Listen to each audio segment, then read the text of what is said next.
गुजरात के मोरबी में पीएम मोदी ने हनुमान जी की 108 फीट ऊंची मूर्ति का वर्चुअली अनावरण किया।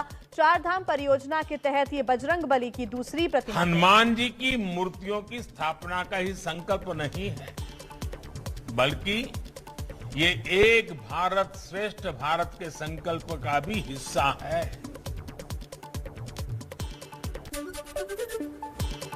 हनुमान जयंती पर दिल्ली में शोभा यात्रा निकाली जा रही है। बच्चे हनुमान के वेश में नजर आ रहे हैं और जय हनुमान के जयकारे लगा रहे हैं।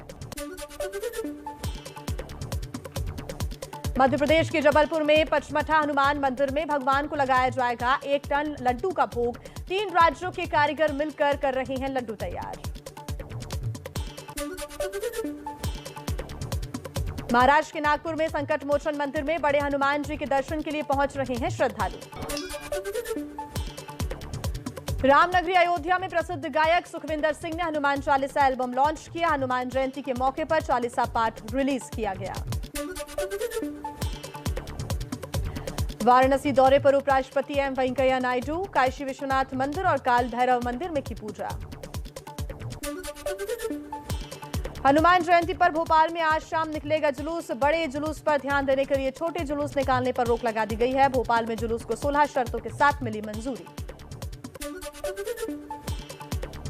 देश में सांप्रदायिक तनाव पर कांग्रेस अध्यक्ष सोनिया गांधी का बयान। एक अखबार के लेख में कहा, यह नफरत और विभाजन का वायरस है।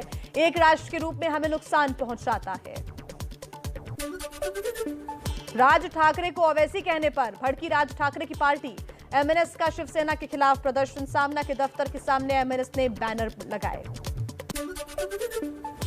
आज एमएनएस प्रमुख राज ठाकरे पुणे में हनुमान जी की आरती में शामिल होंगे। मंत्री अजित पवार और जयंत पाटिल भी हनुमान मंदिर में करेंगे पूजा। कांग्रेस अध्यक्ष सोनिया गांधी के घर आज बड़ी बैठक। बड़े नेताओं समेत चुनावी रणनीतिकार प्रशांत किशोर भी इस बैठक में शामिल होंगे। 4 राज्यों की विधानसभा और 1 लोकसभा सीट पर रुझान आने हो चुके हैं शुरू। बंगाल की बालीगंज सीट से बाबुल सुप्रियो आगे चल रहे हैं। आसनसोल से शत्रुघ्न सिन्हा आगे। बंगाल की भगवंत मान सरकार का बड़ा फैसला। 1 जुलाई से पंजाब के लोगों को मिलेगी 300 यूनिट बिजली फ्री। हिमाचल में चुनाव से पहले बीजेपी ने लगाया फ्री वाला फॉर्मूला। 125 यूनिट तक बिजली फ्री। गांव में नहीं देना होगा पानी का बिल। महिलाओं के लिए आधे किराए में बस का सफर होगा। कर्नाटक में ठेकेदार खुदकुशी मामले में फंसे केएस ईश्वरप्पा ने कुर्सी छोड़ी। सीएम बसवराज बोम्मई के घर जाकर अपना इस्तीफा दिया। यूपी के समाजवादी पार्टी में से नाराज 2 नेताओं ने दिया इस्तीफा। सलमान जावेद और कासिम राय ने अखिलेश यादव पर मुस्लिम नेताओं के लिए आवाज नहीं उठाने का लगाया आरोप। महाराष्ट्र सरकार का दावा, केंद्र से पूरा कोयला न मिलने की वजह से मंडरा रहा है बिजली का संकट। महाराष्ट्र के कुछ बिजली प्लांट्स में अब सिर्फ 2 दिन का ही कोयला बचा है। गुजरात में कांग्रेस के हार्दिक पटेल को आम आदमी पार्टी का न्योता। कहा, अगर हार्दिक खुश नहीं तो उनका हमारी पार्टी में स्वागत है। कांग्रेस में समय अपना बर्बाद ना करें। जेडीयू के प्रदेश प्रवक्ता अरविंद निषाद ने खुला पत्र लिखकर आरजेडी को बताया परिवारवाद वाली पार्टी। कहा, पार्टी में नहीं पिछड़ों के लिए कोई जगह।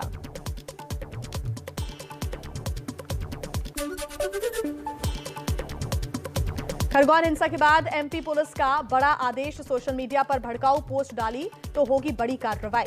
भोपाल पुलिस साइबर सेल रखेगी नजर।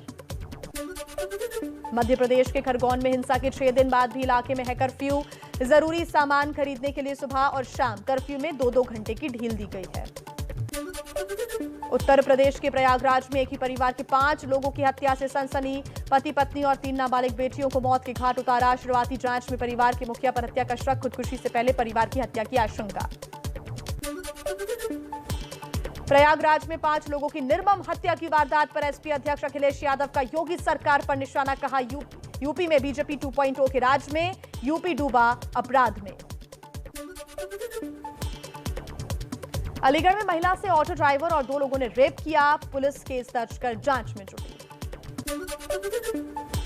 जम्मू कश्मीर के बारामूला में आतंकियों ने एक सरपंच की गोली मारकर हत्या की। सेब के बगीचे में काम करते वक्त मारी गोली। उपराज्यपाल ने कहा, आतंकियों को सबक सिखाएंगे। बिहार के सहरसा में 70 साल की मां बेटे के लिए मांग रही है न्याय। हत्यारे के गिरफ्तारी के लिए आमरण अनशन पर बैठी। 14 मार्च को हुई थी बेटे की हत्या।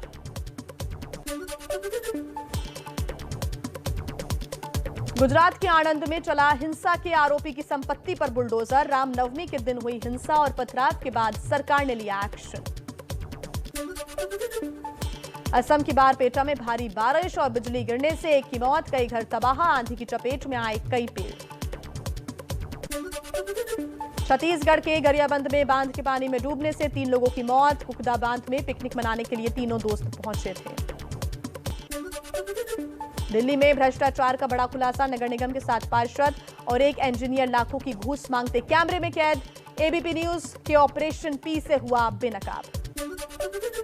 एबीपी न्यूज के स्टिंग ऑपरेशन का बड़ा असर। आम आदमी पार्टी ने रिश्वत मांगने वाले तीनों पार्षदों को पार्टी से बाहर निकाला। आप के एमसीडी प्रभारी दुर्गेश पाठक ने कहा, भ्रष्टाचार बर्दाश्त नहीं करेंगे।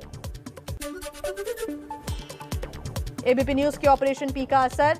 घूस मांगने वाले पार्षदों को बीजेपी ने पार्टी से बाहर निकाला। एबीपी न्यूज ने जो स्टिंग किया है उसके भी तथ्यों की जांच कर रहे हैं और उससे पहले ही मैंने उन लोगों को तत्काल प्रभाव से पार्टी की सदस्यता से निष्कासित किया है। ऑपरेशन पी में फंसे अभिषेक आजाद की बोलती बंद। घूस मांगने पर सफाई मांगी गई तो फोन काट दिया। अब परिवार से कहलवाया कि तबीयत खराब है। एबीपी न्यूज के स्टिंग ऑपरेशन को लेकर कांग्रेस ने आम आदमी पार्टी और बीजेपी को घेरा। कहा, एमसीडी भ्रष्टाचार का अड्डा बन गया है। लोकायुक्त को पत्र लिखेंगे, बाकी एजेंसी भी जांच करें। लाउडस्पीकर पर धमकाने वाले पीएफआई नेता मतीन शेखानी पर केस दर्ज। एबीपी न्यूज पर मौका दिए जाने के बाद भी नहीं मांगी माफी। मुंबई में बीजेपी मुफ्त में बांट रही है हजारों लाउडस्पीकर्स। मस्जिद के सामने लाउडस्पीकर पर हनुमान चालीसा पढ़ने की है तैयारी। उत्तर प्रदेश में गरमा रहा है लाउडस्पीकर का विवाद। अलीगढ़ में हिंदू महासभा की नेता अन्नपूर्णा भारती ने लाउडस्पीकर लगवाकर हनुमान चालीसा का पाठ करवाया। कर्नाटक के बेलूर में हिंदू मंदिरों की अनोखी प्रथा है। कुरान की आयत पढ़ने के बाद शुरू होती है हिंदू मंदिर में पूजा। हिंदूवादी संगठनों के विरोध के बावजूद पुरानी परंपरा से ही हुई पूजा। रशिया यूक्रेन की जंग 52वें दिन भी है जारी। यूक्रेन का दावा कि में 900 से अधिक नागरिकों के शव मिले। शवों को अस्थायी रूप से दफनाया गया।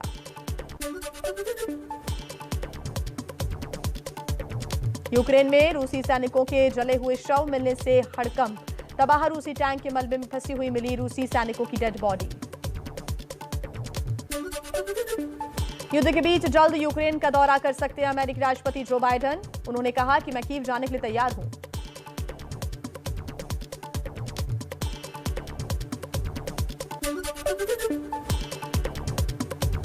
बहराइच में गेहूं की फसल में लगी भीषण आग। 10 एकड़ गेहूं की फसल जलकर राख। कड़ी मशक्कत के बाद आग पर काबू पाया गया। महसी तहसील के मुनसारिक क्षेत्र का मामला। यूपी के चंदौली में 2 गांव की कुल 30 बीघा गेहूं की फसल जलकर राख हुई। तेज हवा के चलते तेजी से यह आग फैली। अंबेडकर नगर में गेहूं की मढ़ाई के दौरान निकली चिंगारी से लगी आग। ट्रैक्टर समेत फसल जलकर राख हुई। राजस्थान के बारां में खेतों में लगी आग। सैकड़ों बीघे में लगी फसल जलकर राख हुई। आगजनी में पशुओं के चारे समेत कृषि उपकरण भी जल गए।